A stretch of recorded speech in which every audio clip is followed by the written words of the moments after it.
Boa tarde, sejam bem-vindos ao Santo Tirso em 30 minutos. Como habitual, temos o engenheiro Castro Fernandes, o nosso comentador. Boa tarde, engenheiro. Boa tarde. Hoje vamos começar por um tema relacionado com o país, mas interessa também a todos os tircenses. Ou seja, na semana passada vivemos mais uma crise governamental.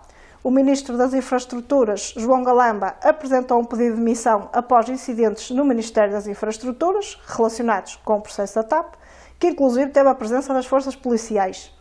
O Primeiro-Ministro, António Costa, não aceitou esta demissão, afrontando o Presidente da República, Marcelo Rebelo de Sousa. Gerou-se aqui mais um conflito entre o Primeiro-Ministro e o Presidente da República, que optou por não dissolver o Parlamento, mas garantiu que estará mais atento às movimentações futuras do Governo e com tolerância zero. Após esta grave crise, que estabilidade é que os portugueses podem esperar? Às vezes, o problema é que se faz uma tempestade num copo d'água. Porque se formos ver no passado, com os vários presidentes da República, com o Dr. Jorge Sampaio, com o professor Cavaco Silva, com o Dr. Mário Soares, houve problemas entre o Presidente da República e o Primeiro-Ministro. Neste caso, houve esse incidente de que falou, ou incidente, no Ministério das Infraestruturas, e o que sucedeu é que o Ministro entendeu por bem pedir a sua demissão, mas o António Costa, o Primeiro-Ministro, que é quem propõe ao Presidente da República, os ministros, é uma coisa que é muito importante, a apresentação das propostas da composição do Governo é feita pelo Primeiro-Ministro ao Presidente da República. Ora, o Dr. António Costa, Primeiro-Ministro, entendeu por bem não aceitar a demissão do João Galamba, do Ministro João Galamba, porque já se tinham passado vários problemas ao longo do tempo, mais propriamente depois das últimas eleições legislativas. O ano passado, no início do ano, o PS ganhou por maioria absoluta as eleições legislativas.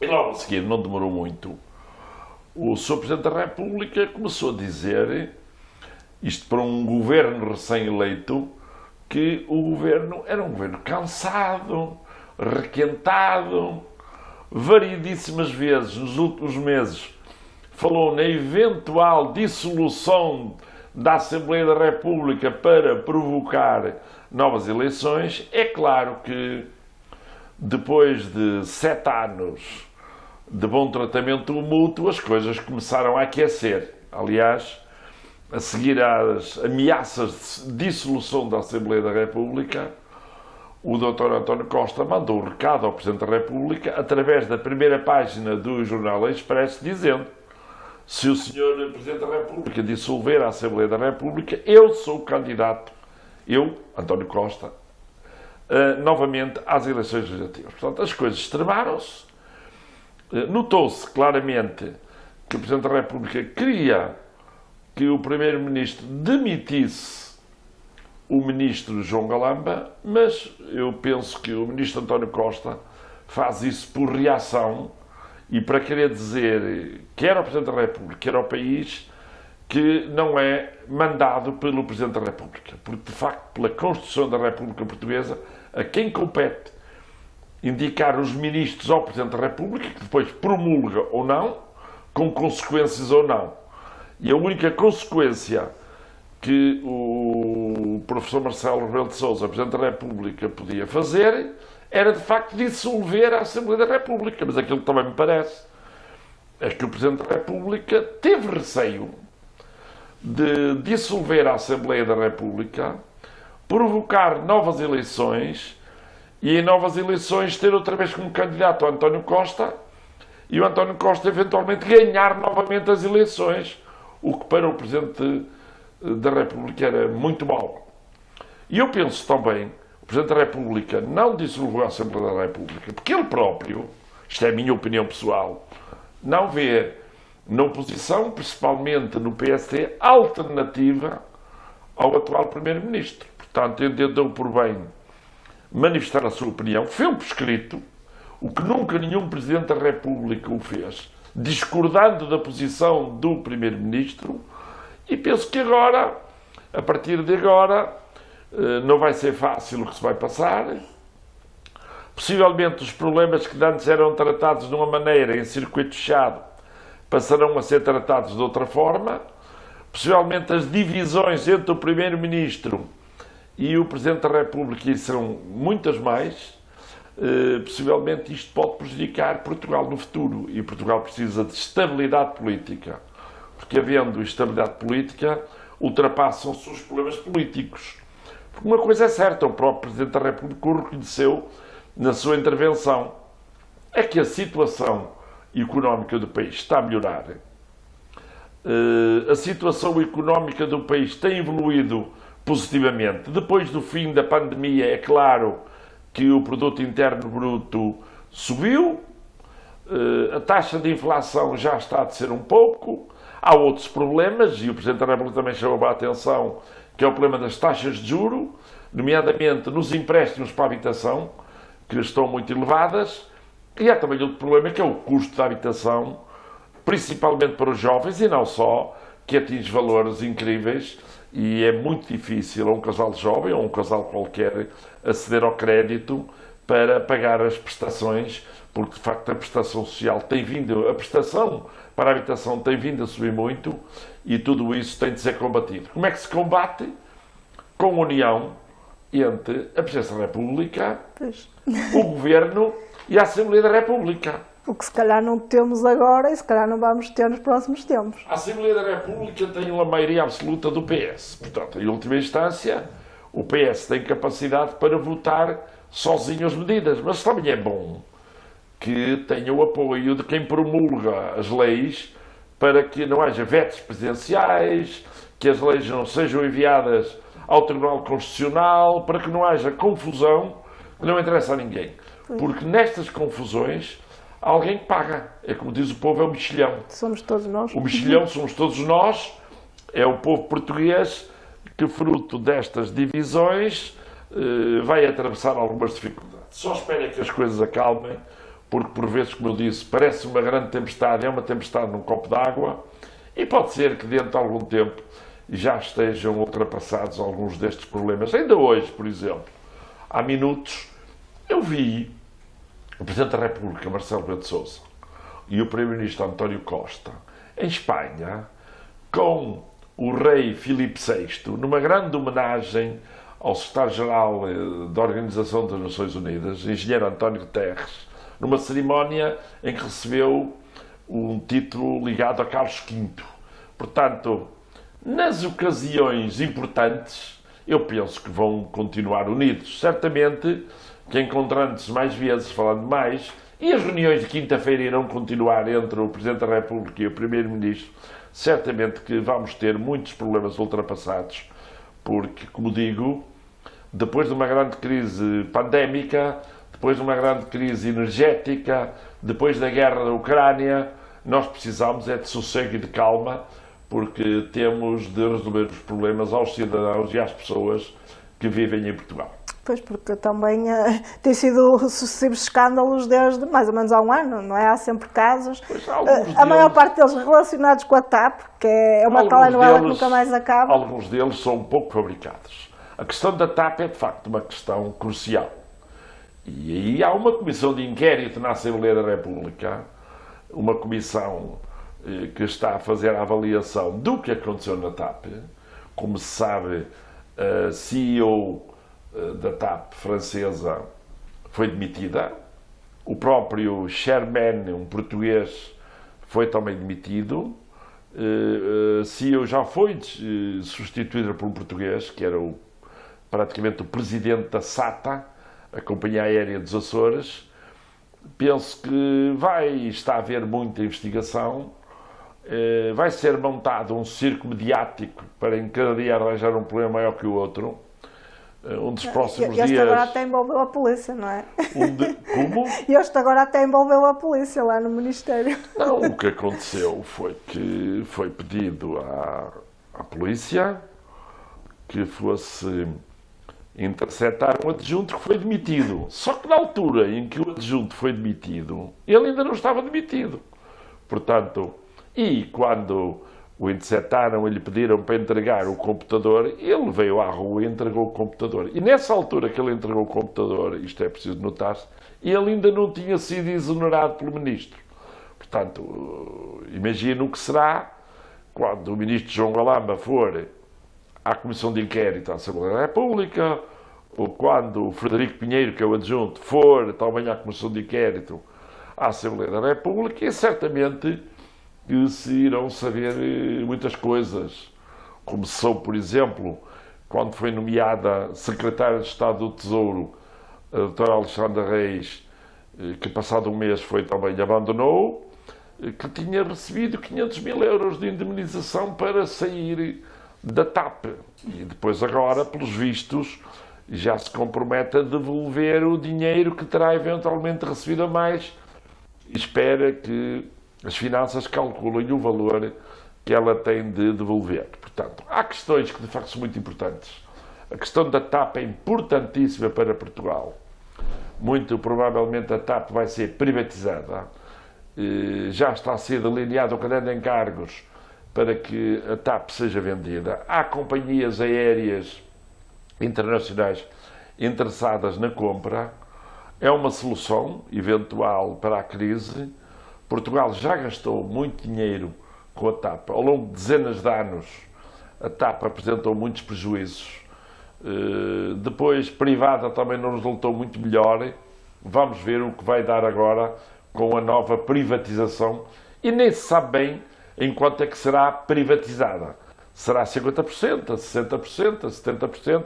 Aguardemos a publicação do caderno de encargos e aí vamos saber como se vai resolver um problema que é um problema grave, é um problema importante, que levou a que o Estado português já tivesse investido na TAP milhares de milhões. E isso também temos de evitar, porque esse dinheiro que sai para a TAP é o dinheiro que sai dos bolsos dos portugueses, ou melhor, dos bolsos dos impostos dos portugueses. E é exatamente por isso que tudo isto aconteceu, e como eu digo, espero que seja ultrapassado e que não tenhamos mais umas cenas aí na praça pública, nos jornais, nas televisões. Mais umas telenovelas. Também alguma imprensa adora estas coisas. Pois. A imprensa de escândalos adora porque possivelmente vende mais jornais, divulga mais notícias, faz mais publicidade, mas é o regime que temos, é o regime democrático, é o regime livre, onde as pessoas, em princípio, podem dizer o que pensam, desde que não ofendam os outros, é claro, mas em que os órgãos de informação estão interessados, de facto, em polemizar muitas situações. Passando ao próximo tema, este fim de semana realizou-se o Rally de Santo Tirso, um evento que teve início nos anos 90 e que até hoje atrai milhares de pessoas ao nosso concelho, uma iniciativa que sem dúvida eleva o nome de Santo Tirso a outros patamares, com a organização a cargo do Clube Automóvel de Santo Tirso e com o apoio do município. A cara deste rally é sem dúvida o nosso campeão, Armindo Araújo, que mais uma vez não defraudou os milhares de fãs que deliraram com o seu espetáculo. Sim, o Armindo Araújo é um piloto de nível mundial. É bom que se diga, eu repito sempre. O Armindo Araújo é duplamente campeão mundial em PWRC. Uma vez tive a oportunidade de o ver a conduzir na Grécia, fui lá a título particular, aproveitei para visitar Atenas e fui assistir ao Rally da Acrópole e vi-o atuar, que é no hipódromo de Atenas, onde ganhou a prova, mesmo aos campeões mundiais da WRC, e depois vi-o ao longo do Rally ele a conduzir e, de facto, é um condutor fabuloso, fabuloso.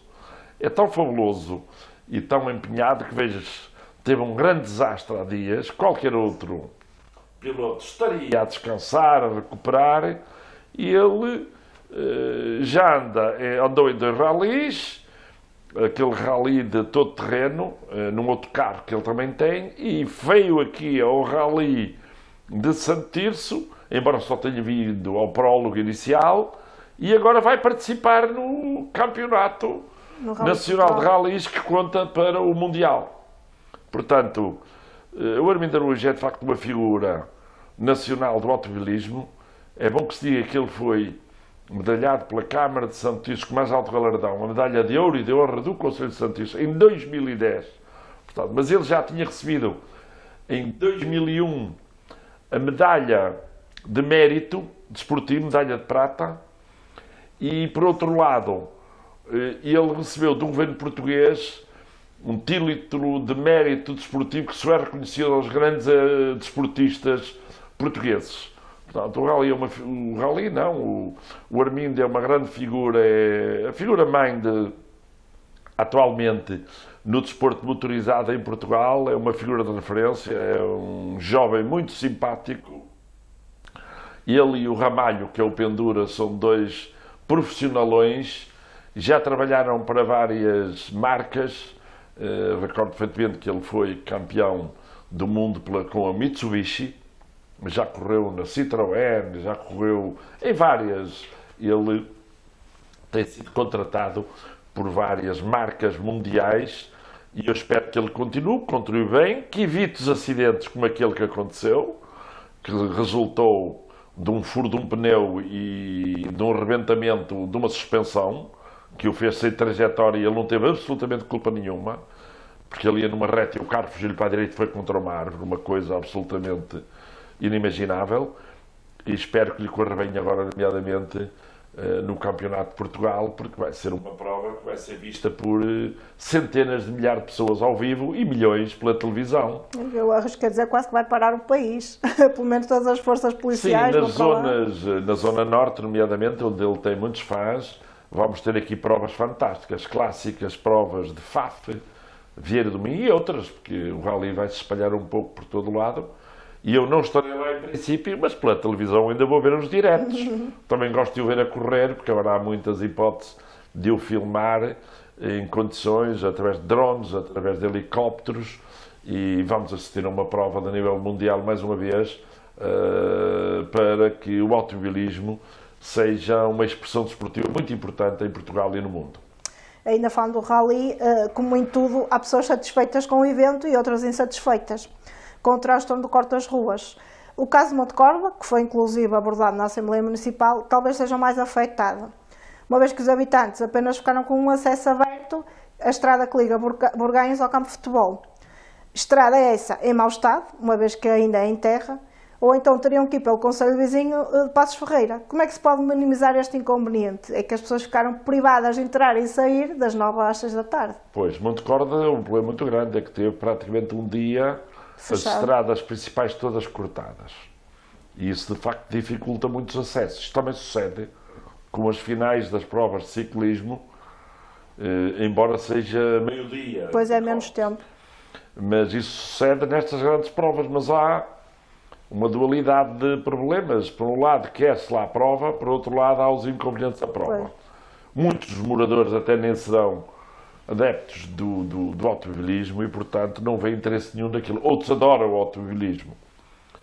A alternativa que existe da estrada que liga Santa Cruz ao campo de futebol, Santa Cruz, Burgais, ao campo de futebol de Montecorva, é de uma estrada de terra que nem florestal é. Aquilo tem condições Mas, por péssimas. exemplo, fala-se tanto, até temos aqui a imagem da estrada, fala-se tanto acabar com as ruas em terra, esta que até seria uma rua necessária, pelo menos nesta altura do rally, e se calhar outras até daria jeito para a ligação. Porquê é que será que esta rua ainda não foi feita?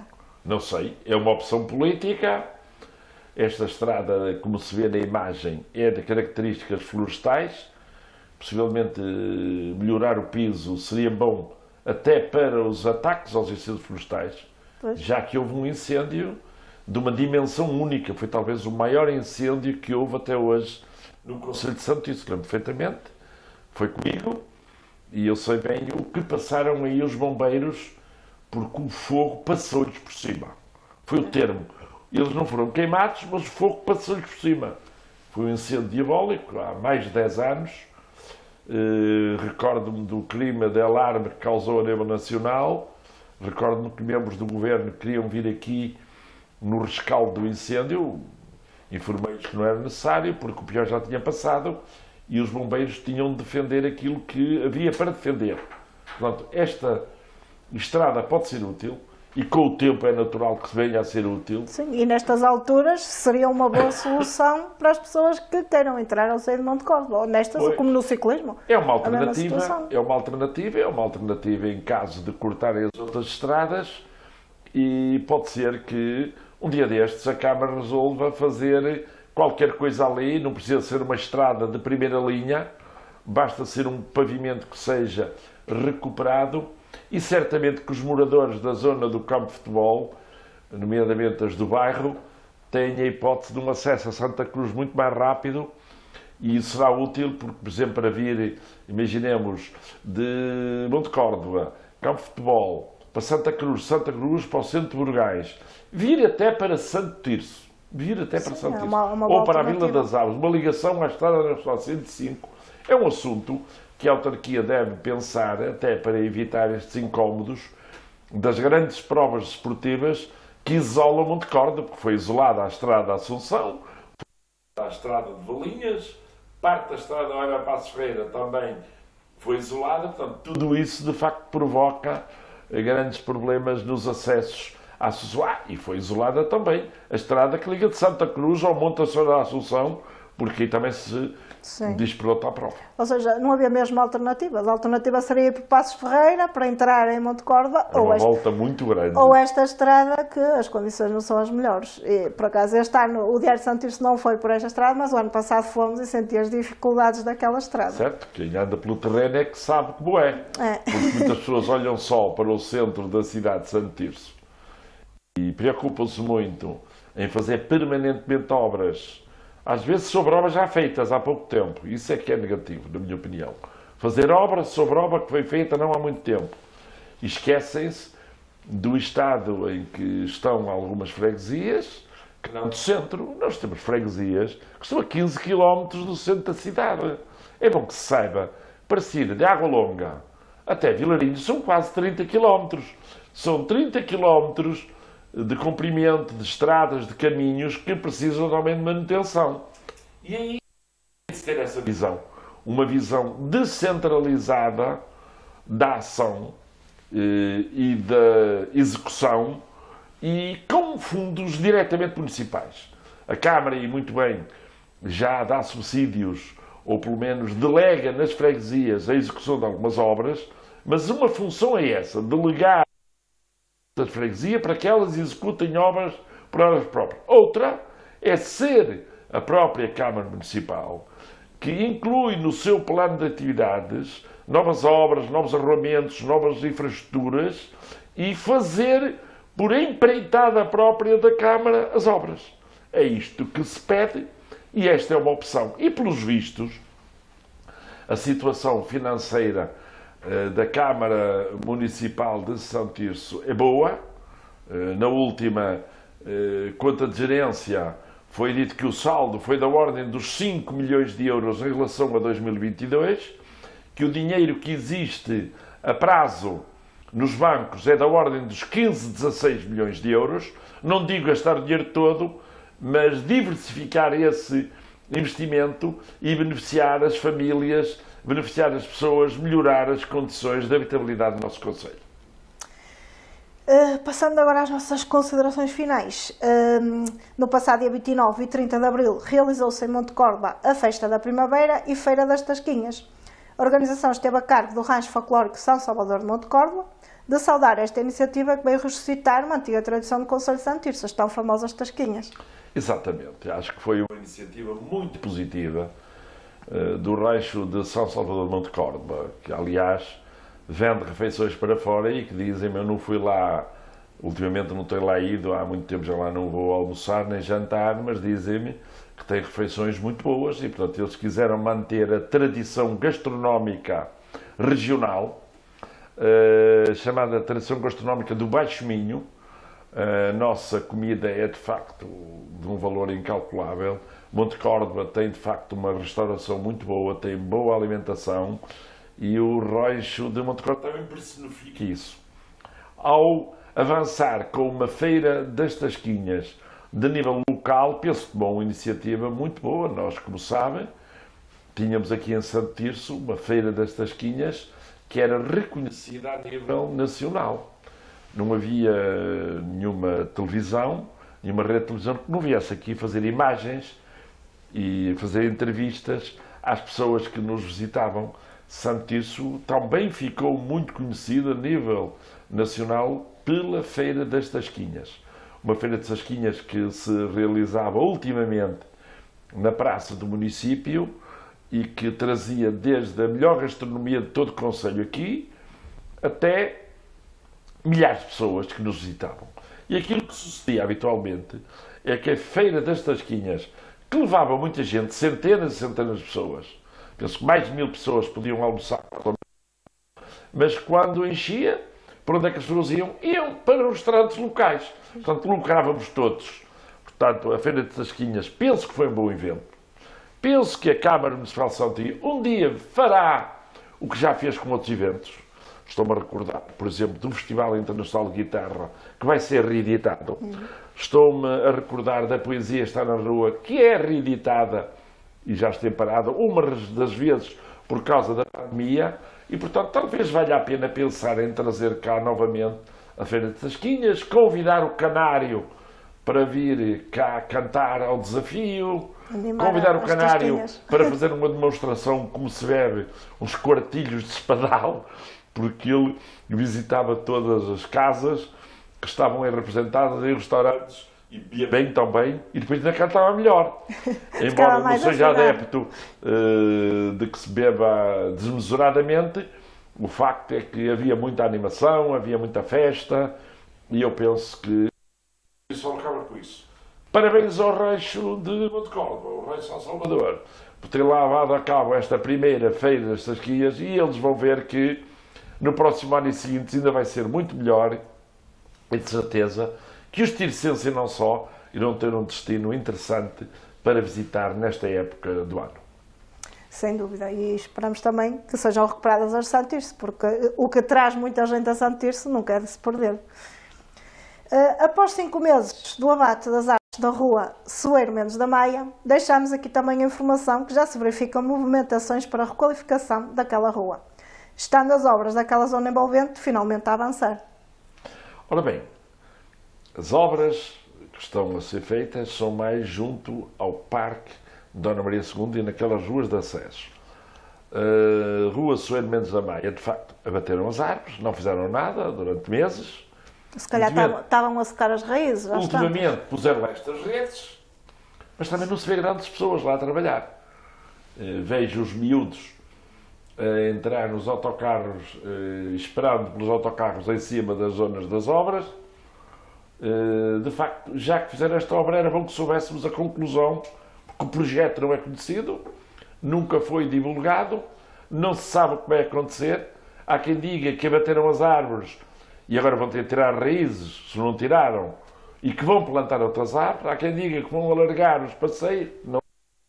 Pois, o que é facto é que é preciso terminar isto. Não sei se será para os passeios. Este é o aspecto do dia 2 de quem passa. E eu passo lá quase todos os dias e sei que isto não é bom para a cidade manter isto muito tempo parado e, como disse, já há meses que está parado. Vamos também dar os parabéns à Associação de Moradores do Complexo Habitacional de Rins, que está na final da Taça dos Campeões da Associação de Futebol Popular do Norte.